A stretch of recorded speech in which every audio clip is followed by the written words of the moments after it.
Jadi malam tu tengoklah apa yang Pak Dim buat. Dia kikih tulang ni. Dia kikih banyak ni sampai jadi serabut lah. Rupanya yang tu nanti dimasukkan dalam makanan. Dia bukan semata-mata kikih-kikih bagi dak gak. Dia ada dia punya mentera-mentera bacaan dia kan.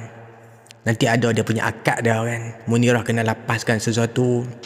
Lepas tu apa batang mancis biasa tu. Apa yang Pak Din buat, dia balut rambut yang ambil dalam kubur tu. Rambut orang mati lah kan. Dia belit 3 batang. 3 batang ni maksudnya 3 ekor kan.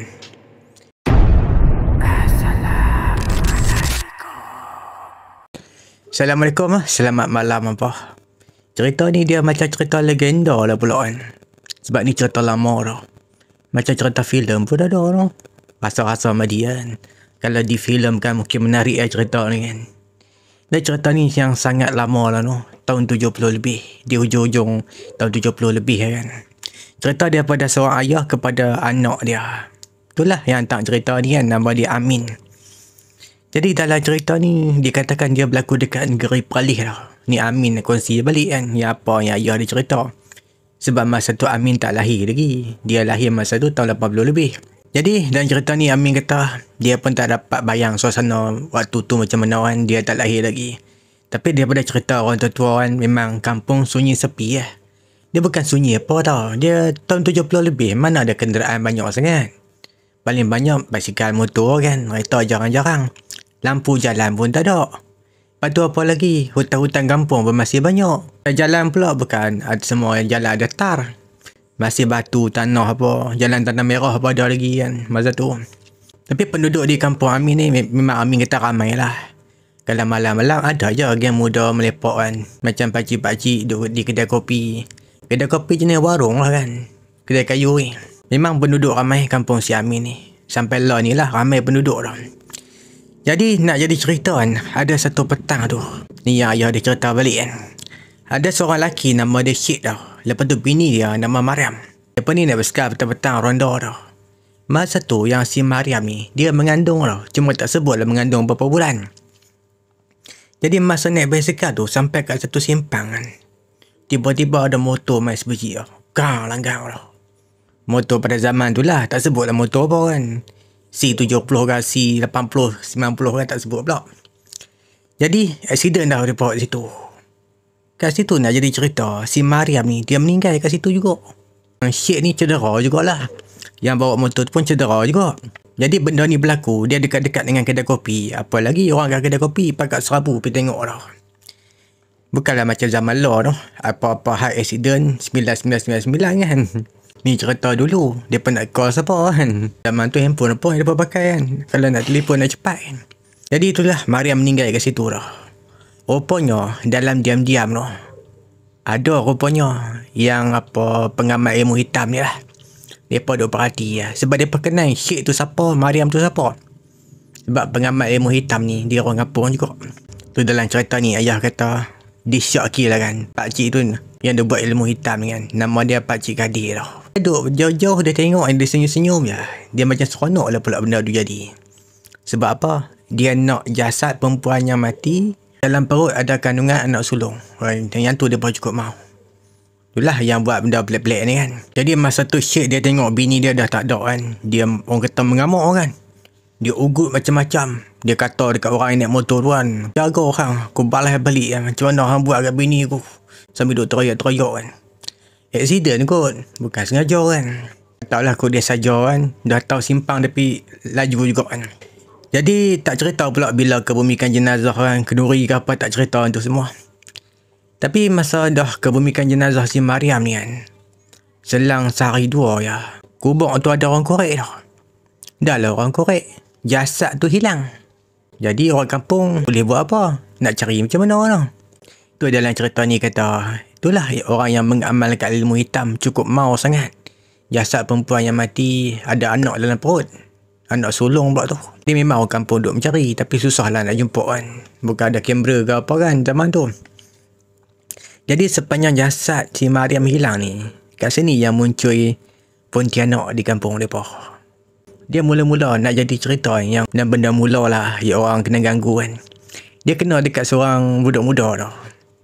Jadi budak muda ni, dia kalau keluar malam-malam kayu basikal. Yalah 70-an ni kan. Famous lah naik basikal.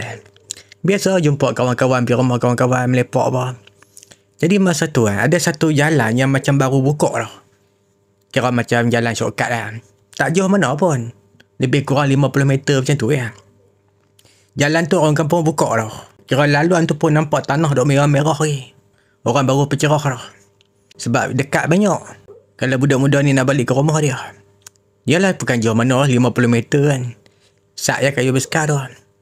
Tapi jalan tu ada pokok-pokok hutan tau. Jadi masa budak muda ni kayu basikal, dia rasa berat di belakang tau. Dia tengok tayar depan, tengok tayar belakang. Berasa macam terkena benda belakang dia. Dia pun jeling sikit-sikit lah. Nampak dah rambut panjang. Jadi budak muda ni dia buat macam mana dah. Dia buat acah-acah macam pejam mata. Dia buka mata kecil lah. Abang nak tengok jalan dia. Dia sebenarnya takut. Tak tahu nak buat apa. Tapi sebab ingin tahu apa dia sebenarnya kat belakang ni. Rasa ni bawa macam bawa benda. Macam ada benda kat belakang. Dia pun jeling-jeling sikit-sikit dah. Masa dia jeling tu. Ni muka pun tianak ni.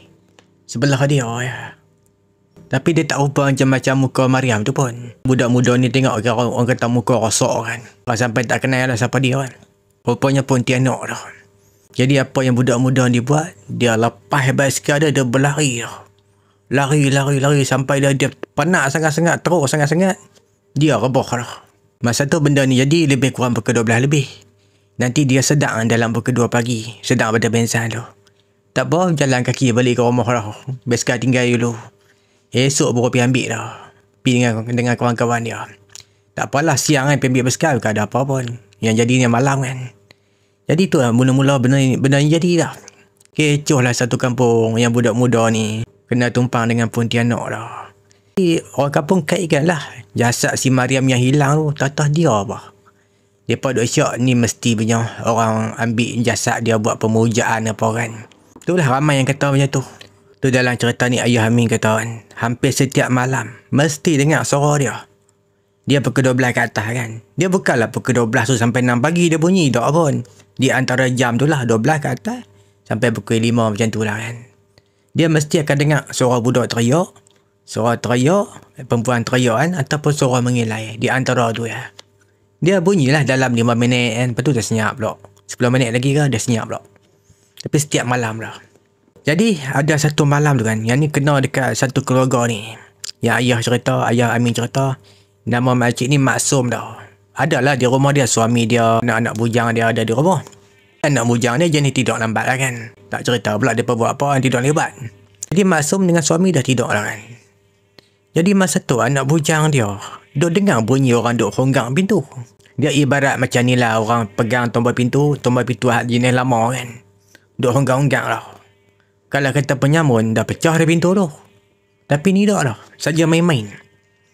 Anak bujang makcik Maksum ni, dia beritahu Maksum dengan suami dia. Lepas tu pakat ramai-ramai pergi dekat ruang tamu, dia tengok tak berani nak buka pintu.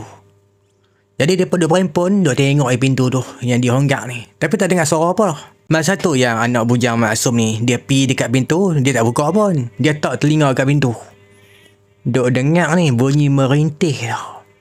Macam perempuan teriak dah. Terus dia berlari main balik dekat dia beradik dia. Dia pun cakap pelan-pelan dekat dia beradik dia. Mak, ada perempuan teriak. Dia Maksum dapat tangkap dah apa dia kan.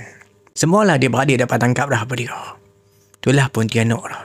Lepas tu lain lagi, yang ni jadi kat geng apa budak muda lah. Tak sebutlah umur mereka berapa kan. Mereka ada lah melepak di tepi jalan. Ada satu pondok dah.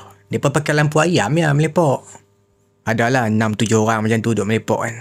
Tak ada buat apa pun, duduk saja ya. Malam tu dalam 6-7 orang daripada melepak kan. Pondok tu terbuka dah. Boleh tengok keliling. Ada seorang kawan dia pun nampak dah.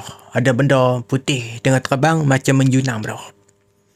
Dia pun apa panggil kawan dia. Weh apa tu. Semua pakat tengok dah. Nampak dia turun. Tak jelas sangat pun.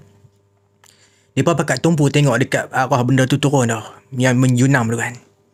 Lepas tu dengar ni. Suara perempuan. Duk teriak lah. Dia teriak. Dia mengilai kan. Lepas tu bunyi budak lah. Suara budak teriak kan. Mereka ramai-ramai duduk rapat-rapat terus. Mereka tunggu lah sampai suara tu hilang lah. Mereka tengok daripada jauh tak nampak apa pun. Tapi mereka tahu lah kan. Yang tu adalah Pontianak dah. Lagipun masa tu dah kecoh teruk dah kan. Yang pasal jasad Maryam hilang, kemungkinan orang buat pemujaan, tu yang dia kata jasad Maryam ni jadi Pontianak dah. Dia kalau tak buat pemujaan apa, benda ni tak jadi. Tapi orang ambil jasad tu kan, buat pemujaan apa, tu jadi benda ni. Mujur lah geng-geng budak muda ni. Rumah mereka dekat-dekat situ ya. Mereka balik pun jalan kaki ya. Kalau jauh-jauh seram jugalah nak balik kan.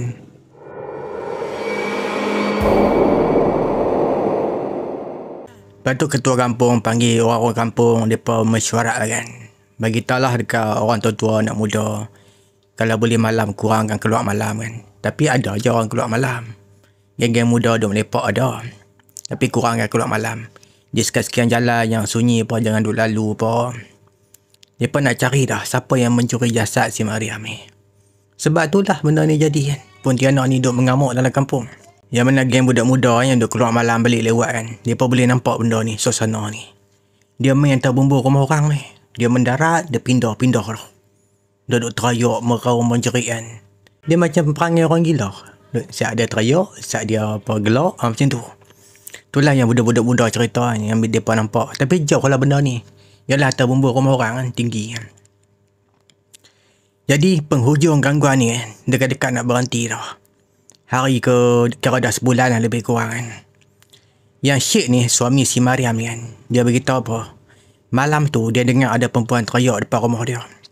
Dia tak berani keluar pun, sebab ni lah kecoh Pontianak ni kan. Dia cuma berani buka tingkap ya. Dia pun buka tingkap, tengok ada Maryam dekat luar lah. Sambil dia berdiri, dia pegang perut dah. Sambil dia teriak ni, abang, anak kita abang. Anak kita abang. Syed ni dia tengok apa ni, si Maryam kat luar. Tapi rupa tak elok dah. Terbakar lah. Bila masanya Maryam rambut panjang. Bila masanya Maryam ni serba putih. Apa ni macam jubah dah. Jadi benda ni lah yang Syed cerita dekat orang kampung dah. Rupanya tu pengakhiran dah. Yang gangguan Pontianak ni di kampung dah. Sebab apa? Orang yang mengamal ilmu hitam ni, yang curi jasad Maryam ni, dia pada pergi letak balik dah jasad dia. Tu orang kampung Simbang, mungkin dia ambil jasad tu dalam 40 hari, dia puja dah. Jadi bila dia letak jasad dekat kubur, dia tak kambuh pun, dia letak macam tu ya. Nanti ketua kampung, untuk imam, dia berbakat balik untuk menyempurnakan balik lah jasad si Maryam ni. Tu yang terberhenti tu gangguan Pontianak di kampung ni. Cerita ni dia pasal pelari kedai makan dah pada zaman 80-an dulu. Tapi hujung-hujung 80-an dah lah, nak masuk 90-an macam tu. Jadi cerita ni seorang anak muda, entahlah muda ke tua kan, yang disebut ya. Seorang lelaki dah, nama dia Pijon dah. Kita sebut utara Malaysia cukup anu. Cerita ni Pak Melaka dia cerita balik. Pijon ni tak tahu apa-apa pun. Jadi Pak Melaka Pijon ni, nama dia Pak Man dah. Dia berusia lah kan, umur dia. Kira ni berlaku zaman muda Pak Man dulu lah. Jadi Pak Man ni, dia di kampung hidup biasa ya. Raja-raja kampung duduk apa melepak kedai kopi. Macam tu lah orang dulu kan. Jadi Pak Man ni dulu dia suka duduk melepak dekat satu kedai kopi kan. Duduk minum-minum apa dengan kawan-kawan dia. Dekat satu kedai janda anak dua dah. Nama dia Munirah. Munirah ni dia sebenarnya orang selatan Malaysia dah. Lepas dia berkahwin hidup di utara Malaysia kan. Ada anak dia orang. Anak dia seorang sekolah menengah, seorang sekolah rendah dah. Jadi sebabkan ada perniagaan dia di utara Malaysia ni kan. Tu yang dia tak balik ke selatan tu. Dia terus duduk dengan pak mertua dia, mak mertua kan. Ada lagi lah adik ipar dia apa ada di rumah dah. Jadi Munirah dia terus buka kedai makan kat sana. Dari dulu dia berniaga, dia teruskan berniaga walaupun suami dia tak ada kan. Jadi Munirah ni, yang janda anak dua ni, dia rajin tu melepak dengan Pak Man, dengan pakcik-pakcik apa kan. Ada masa duduk, ada persimbang dengan orang tutua simbang apa. Masa tu terbuka cerita dah. Yang kata kedai makan pakai pelari apa kan. Betul menjadilah benda tu kan. Kat situ terdetik lah di hati Munirah ni. Macam nak cuba. Tapi nak cari siapa boleh buat. Rupanya Pak Man ni, Pak Menekan si Bijo ni kan. Dia ada kenal orang lah yang boleh buat benda ni. Jadi yang boleh buat benda ni seorang pakcik ni. Duduk di kampung sebelah. Nama dia Pakcik Samsudin lah. Kita sebut Pak Din lah dalam cerita ni. Dia ni bukan berumah pun. Tapi dia belajar benda ni kan. Siapa yang berhajat nak sangat buat benda ni, dia akan buat lah kan. Tapi kos dia agak tinggi juga lah kan. Sebab apa? Dia nak upah orang. Upah berapa dah? Nak pergi korek kubur lah. Dia mesti nak apa barang orang mati yang dalam kubur punya. Dia punya cara macam tu. Tapi Pak Din ni dia bukan bomoh lah, dia tak berubat orang pun, cuma dia belajar yang benda ni. Jadi Pak Man ni cerita dekat Munirah, dia tahu ada tempat boleh buat kan, nanti bila-bila kita pergi. Satu malam tu Pak Man dengan Munirah dia pergi lah, pergi nak kereta Munirah kan. Bila jumpa Pakcik Samsudin ni, Pak Man kenal kan, saya bang kan. Pak Man pun cerita lah apa hajat mai kan, ni lah Munirah ni lah, nak itiang, nak buat pelari apa kan. Jadi Pak Din dah abang dah, apa yang aku boleh buat ni, kita pakai jalan hitam dah, bukan jalan putih. Tak apalah, Pak Din pun cerita kan, buat macam mana kan. Tu Pak Din cerita, kos dia agak tinggi jugalah, sebab aku nak upah budak-budak aku pergi korek kubang, tapi ambil barang orang mati, tulang, rambut, ataupun benda-benda lain lagi lah, gigi ke apa ke. Mula-mula aku minta 500 tu, aku nak upah budak. Dia Munirah tak iakan lagi pun, dia dengar dulu apa yang Pak Din nak cerita kan. Pak Din kata apa lagi, kita kena buat ikatan. Benda tu kau abang turun terang, aku letak 3 ekor kat kedai hang. 3 ekor tu masing-masing mereka ada kerja masing-masing. Benda tu hang kena jaga macam jaga nyawa hang sendiri. Dia bukan macam pakai baju, dah tak mau pakai buang, tak boleh. Dia kena jaga macam nyawa sendiri dah. Munirah pun dah dengar ya Pak Din duk terangkan benda ni kan. Dan benda ni ada ikatan dia dah. Pak Din akan buat nanti ikatan tu. Jadi Munirah ni tanpa fikir panjang, boleh Pak Din, boleh. Saya mau. Inilah Pak Man cerita balik kat video macam tu kan. Sebab dia yang apa ni, atok benda ni. Jadi malam tu juga bagi duit. Pak Din kata nanti tunggu barang dah siap, aku panggil yang pemain pula. Jadi selang beberapa minggu macam tu lah lebih kurang kan. Barang-barang pun dah siap. Pak Man dengan Munirah mainlah ke rumah Pak Din. Dia pernah buat ni, dia punya ikatan tau. Jadi malam tu tengoklah apa yang Pak Din buat. Dia kikih tulang ni. Dia kikih banyak ni sampai jadi serabut tau. Rupanya yang tu nanti masukkan dalam makanan. Dia bukan semata-mata kikih-kikih bagi dak ke. Dia ada dia punya mentera-mentera bacaan dia kan. Nanti ada dia punya akad dia kan. Munirah kena lapaskan sesuatu. Lepas tu batang mancis biasa tu. Apa yang Pak Din buat, dia balut rambut yang ambil dalam kubur tu. Rambut orang mati lah kan. Dia belit 3 batang. 3 batang ni maksudnya 3 ekor kan. Yang tu nanti Munirah kena tanam kat kedai dia. Di depan 2, kiri kanan, di belakang 1. Dan malam tu lah yang jadi akad tu kan. Yang Munirah menerima benda ni. Lagi yang Pak Din pesan, nanti dah tutup kedai kan. Maksudnya hari buka kedai, dah tutup, pekerja berkat balik apa semua. Malam-malam duduk belakang kedai, berasap 3 batang colok. Letak dalam tempurung 3 biji telur cicak dah. Nak bagi benda tu makan. Itu hari-hari kena buat. Jenuh nak cari telur cicak kan. Kalau tak ada telur cicak, darah Munirah sendiri dah. Tak payah banyak kan. Cucuk dengan jarum ya, titik dalam tempurung tu. Benda darah tu tak hilang pun, dah ada kat situ ya. Dia macam syarat ya kan. Satu Munirah tengah semangat. Oh, boleh. Semuanya boleh ya kan. Lepas tu nanti balik pada rumah Pak Din, mereka dah pergi tanam benda-benda tu. Yang 3 batang mancis yang belik dengan rambut kan. Lewat juga mereka pergi tanam. Tapi tak apalah, kedai Munirah sendiri kan. Orang tengok dia kat situ, orang tak pelik pun, tuan kedai kan. Jadi dia dengan Pak Man lah pergi tanam benda tu. Jadi andai kata benda ni menjadi kan, nanti Pak Man ni dapat persen lah sikit kan. Setakat nak makan minum kat kedai ni ala free kan. Sebab dia yang atok benda ni kan. Jadi hari pertama Munirah guna benda tu nanti untuk masukkan serabut tulang tu dalam makanan. Masih biasa lagi kedai dia, tetap sendu mula-mula kan.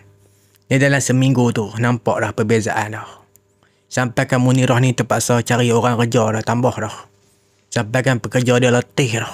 Orang terlalu ramai. Ramai cara dulu lah kan, bukan macam cara lah. Masa tu Munirah dah seronok lah kan. Sebab boleh untung lebih kan, orang ramai duk main makan dia. Menu pun macam-macam masakan di kedai dia kan. Ada kot dalam setahun berlalu benda ni. Dia tengah duk seronok kan buat benda ni. Ada satu kumpulan orang alim lah daripada program kat kampung tu. Kononnya mereka nak singgah makan lah, minum kat situ kan. Munirah pelik dah. Yang Pak Man pun pelik. Mereka ni main pada jauh. Takkan minum ayak ya, tak makan. Rupanya mereka tahu dah ada apa kat kedai tu. Mereka masuk jugalah untuk minum ayak apa kan. Rupanya geng orang alim yang ada program kat kampung tu, ada salah seorang kan. Dia ni orang kata macam boleh nampak lah benda tu. Dia pun cari tu ke kedai. Tak apalah Munirah main kat mereka, duduk sekali sembang kan. Munirah pun layan lah sebab tetamu kan. Orang jauh pula main kedai dia. Dia pun tanya Munirah, ada tak apa-apa lah kat kedai ni? Munirah kata, tak ada tak apa lah. Makanan je ada kat kedai ni. Lepas tu salah seorang orang alim tu kata, ada benda ni kat kedai hang ni. 3 ekor dah. Munirah buat terkejut dah. Tahu-tahu orang hantar sihir kat saya apa. Dia buat terkejut dah. Dia pun tanya orang alim tu, apa ni, tuan nampak macam mana? Benda apa ni? Buat macam tak tahu apa-apa. Sedangkan Munirah pun tak pernah tengok binatang tu macam mana. Jadi orang alim ni ceritalah kan. Kat depan kedai satu. Ni, duk main kawasan depan meja ni. Satu, kawasan dapur satu. Munirah pun tanya macam mana bentuk dia, rupa dia. Tapi orang alim ni tak bagi tahu bentuk dia, rupa dia macam mana. Tapi sangat menjijikkan. Perangai 3 ekor tu. Dia meludah, dia muntah, dia jilat dekat makanan orang. Yang mana kat dapur, dia jilat makanan kat dapur. Yang mana yang kat ruang makan, dia jilat makanan yang dah orang duk tengah makan ni. Dia jilat, dia ludah. Yang kat luar tu, dia duk menghasut orang suruh masuk kedai. Benda ni Munirah tak tahu pun. Dia pun tak nampak. Tapi orang alim tu cerita macam tu, dia macam fikir, menjadi betul ya. Apa yang Pakcik Samsudin ni buat kan. Menjadi ya. Lepas tu geng orang alim ni, mereka pesan lah dekat Munirah, cari orang ni berubat kedai, main tengok-tengok kedai kan. Takut orang hantar benda tak elok kat kedai hang. Dia apa? Okey. Orang hantar apa, dia yang pergi cari letak kat situ. Jadi lama lepas tu, lebih kurang dah setahun lebih kan, Munirah pakai pelari di kedai dia. Sampai dia rasa macam boring lah kan. Raja duk bagi makan telur cicak lah, menyusahkan aku lah. Dia jadi malas dah nak layan benda ni. Jadi dia stop dah yang bagi jamu telur cicak tu waktu tutup kedai kan. Banyak hari juga dia stop buat benda tu. Dia tutup kedai, balik terus kan. Sampailah dia tak senang hati dah. Dia jadi macam takut dah. Dia mula terbayang macam-macam dah. Dalam rumah Munirah ni ada mak ayah pak mentua dah kan. Lepas tu adik ipar dia dalam rumah tu. Lepas tu anak Munirah 2 orang. Lepas tu Munirah lah yang tinggal kat situ. Dia ni selalu tutup kedai, lewat-lewat, balik pun lewat kan. Dia masuk ke dalam rumah, dia nampak ramai ni. Ramai tu bukan orang. Yang ramai tu, semuanya bertanduk dah. Muka hitam. Tanduk dia macam rebau dah. Dalam cerita ni, yang Pak Man cerita balik, yang Munirah nampak ni kan. Dia macam rebau, berjalan dengan 2 kaki. Nampak bergemuk juga kan, bertanduk kan. Muka dia tak ada wajah dah, dia hitam. Nampak mata ya. Yang tu yang Munirah nampak kali pertama dalam rumah dia. Nampak ramai lah, nampak banyak kan. Sebenarnya benda tu 3 ekor ya. Memang benda tu tak lama dia nampak lah. Tapi permulaan dia nak takut tu. Sampailah dia terasa, aku nak buang benda ni kan. Takut aku, tak mau dah. Tapi tak semudah tu dah. Tak macam pakai baju, tak suka boleh buang. Pakcik Samsudin dah besar dah kan. Jaga benda tu macam jaga nyawa. Satu hari tu, yang Munirah ajak Pak Man pergi jumpa Pakcik Samsudin. Dia nak bagi tahu dia tak mau dah benda ni kan. Pakcik Samsudin kata tak boleh. Sampai bila-bila hang kena jaga benda ni. Macam mana jaga nyawa hang. Yang Munirah duk mengerah dah. Dia kata tak mau dah benda ni. Cukup dah kan, sampai masa untuk berhenti buat benda ni. Pakcik Samsudin kata tak boleh. Dah ada ikatan dah pun. Ikatan ni sangat kuat dah. Pakcik Samsudin tak mau tolong. Munirah pun macam marah jugalah kan. Kononnya nak pergi cari orang lain nak berubat apa kan. Nak buang benda tu. Tapi dia tak buat pun. Kalau dia pergi cari orang kan, tu lah yang dia ni pakai pelari kan. Dia buat diam ya. Jadi start pada tu yang Munirah ni sakit dah. Dia mula sakit belakang. Ni bau apa kan. Tengkok apa. Dia jalan pun dah mula tunduk dah kan. Tu dalam cerita ni, Munirah cerita balik dekat Pak Man kan. Dia macam ada orang yang berat dia mungkin 60 ke 70 kilo. Duduk atas belakang dia. Munirah duduk jalan, dia bawa benda tu. Dia tak ada apa benda tu. Dia lebih kurang macam tu lah beban tu yang ada kat belakang dia. Start pada tu dia mula sakit dah. Tapi sakit dia mula sakit belakang ya. Boleh anggap biasa lagi tu. Sampailah setiap malam yang Munirah ni mimpi. 3 ekor makhluk tu duk main kat dia. Duk isap ibu jari kaki dia. Apa yang dia isap ni adalah darah dah. Tu dalam mimpi. Yang sebenarnya dah macam betul dah peluk kan. Yang badan dia makin lama makin kurui kan. Sampai kulit pun jadi hitam kan. Kedai pun dah mula asap tak buka kan. Tapi benda ni Munirah tak pernah cerita kat siapa kan. Ada Etiak pergi berubat apa. Tapi dia tak cerita pasal pelarih ni. Dia nak sembunyikanlah benda ni. Tak mahu nanti dia malu lah kan. Nanti orang tahu. Kalau dia cari orang berubat kan. Berubat biasa lah. Tapi adalah 2-3 orang berubat kata. Ni ada benda ni dia isap darah orang ni. Yang tu lah dia boleh beritahu kan. Tapi benda apa tak tahu kan benda tu kan. Padahal yang Munirah dah tahu dah apa dia. Cuma dia tak mau buka mulut dia. Tak mau cerita terus terang benda ni. Sampailah satu tahap tu kedai tutup. Munirah bercadang nak balik rumah dia di selatan Malaysia ni. Tapi dia tak bawa anak dia. Anak dia seorang sekolah menengah, seorang sekolah rendah kan. Dia bagi tahu kat anak dia mungkin 2 minggu macam tu mau nak balik kan. Pergi rumah ayah kan kat belah selatan Malaysia ni. Tak apalah tinggal anak dia kan. Dengan Tok Wan sekali. Sekolah apa macam biasa tau. Jadi bila Munirah balik ke selatan Malaysia kan. Dia dah tak boleh balik dah ke utara. Sebab sakit dia makin teruk tau. Dia dah mula berubat dekat selatan Malaysia pula dah. Sampailah satu hari tu, pak mertua yang ada kat utara ni dengan anak sekali lah. Kebetulan masa tu mesti cuti sekolah. Balik ke selatan Malaysia dah. Rupanya dah teruk dah Munirah ni. Yang Pak Man, Pak menekan si Piju ni kan. Dia dapat maklumat daripada pak mertua Munirah lah. Dia duduk sembang-sembang juga kan. Tu yang pak mertua Munirah cerita masa dia pergi melawat di selatan Malaysia ni. Dia jadi dalam keadaan bongkok dah. Dia tidur berbongkok, dia berjalan berbongkok. Badan dia jadi lemah dah. Dia tak boleh berdiri lama sangat. Dia tak boleh berjalan banyak sangat. Lepas tu kulit jadi hitam dah. Dia punya kurus ni sampai biji mata nampak macam nak terkeluar dah. Jadi macam tu. Kira kedai tutup lah kan. Dia tak ada atau kaya tak ada. Kat sini nak jadi cerita kan. Yang Munirah meninggal kat selatan Malaysia dah. Ni Pak Man pun dapat beritanya lah kan. Dia pun tak pergi pun sebab jauh kan. Jauh tu kat mana? Johor sana. Jadi Pak Man dia sebagai orang yang pemegang rahsia. Dia dengan Munirah dia tahu benda ni. Yang buat pelaris kat kedai ni. Jadi kedai Munirah ni terbiak macam tu ya kan. Lagi apa kedai tu kedai sewa dah. Jadi adalah orang bercadang nak menega nak ambil kedai tu. Daripada jumpa tuan kedai apa. Jadi masa dapat dekat orang tuan kedai baru ni. Adalah perniagaan keluarga lah kira kan. Laki, bini, anak-anak apa. Dia pun nak mula menega lah kedai tu. Jadi Pak Man ada perasan lah. Dia bawa orang pandai dah. Kononnya macam main semak-semak kedai lah kan. Sebab orang kampung dengar dah cerita. Kabar-kabar angin lah kan. Yang kedai ni ada orang main hantar benda. Dia pun dengar cerita macam tu. Orang main hantar benda-benda sihir kan. Padahal bukan benda sihir. Yang tuan kedai punya kan. Tu yang tuan kedai yang baru ni. Hantar orang main semak-semak kedai. Jumpa 3 barang tu. Yang batang gurih. Yang belik dengan rambut mayat tu. Pak Man tengok lah benda ni. Pasal dia perkorek jumpa benda tu. Pak Man buat senyap ya. Sedangkan dia tahu dah benda tu. Jadi lepas jumpa benda tu, dia lupuskan barang tu kan. Barulah nanti dia mula berniaga ke kedai tu kan. Tak ada apa jadilah kan. Yang tuan kedai yang baru ni berniaga lancar elok kan. Tak ada apa masalah. Dan situlah tempat Pak Man dengan kawan-kawan dia sambung melepok kan. Kalau dulu itulah Munirah tutup. Mereka pun tak ada tempat lah. Dia lepak ke tempat lain. Dah kedai tu buka, mereka sama lepak ke situ balik kan. Pak Man dengan geng-geng dia.